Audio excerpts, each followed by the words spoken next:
అన్న, ఈ dog owner ఎవరో కానీ వీడియో చూస్తే ప్లీజ్ మీకు రిక్వెస్ట్గా అడుగుతున్నా. నేను మన శారదా నది బ్రిడ్జ్ పైన వదిలేసినట్టున్నారు. అది అక్కడే తిరుగుతూ ఉంది. ఎటెళ్లలో తెలియట్లే, ఎక్కడ పడుకోవాలో తెలియట్లే, ఎక్కడ కూర్చోవాలో తనకు అర్థం కావట్లేదన్న. కనీసం తనకి ఆకలేస్తుందేమో అని చెప్పేసి కనీసం నేను అన్నం పెట్టినా సరే కూడా, అది కూడా చికెన్ కలిపి పెట్టే అన్నం కూడా కనీసం వాసన కూడా చూడలేదన్న. తను చూస్తుందల్లా నువ్వెక్కడ కనబడతావు అని చెప్పేసి ఏంటి తనకు బాగోపోయిన చూడు, అంత క్యూట్గా నా బండి మీద కూర్చుందని. బండి ఆపాను అంతే, బండిలో వచ్చి కూర్చుంది.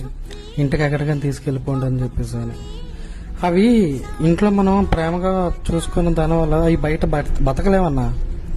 ఏంటి ప్లీజ్, తనకు బాగోలేదనుకో ఇంటి బయట ఎక్కడ కట్టు, దానికి కనబడి, దాని కళ్ళ ముందు కనబడి చాలు.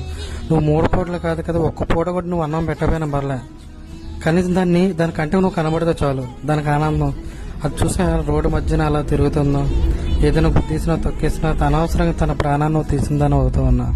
ప్లీజ్ తనైతే మటుగా మీ ఇంటికి తీసుకుని వెళ్ళిపోండి దయచేసి. ఒకవేళ మీరు చూడకపోతే ఒక నలుగురైన వీడియో ఫార్వర్డ్ చేయండి, తను చూస్తాడేమో.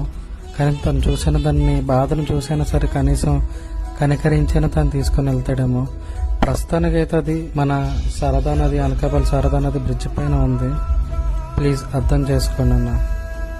Thank you.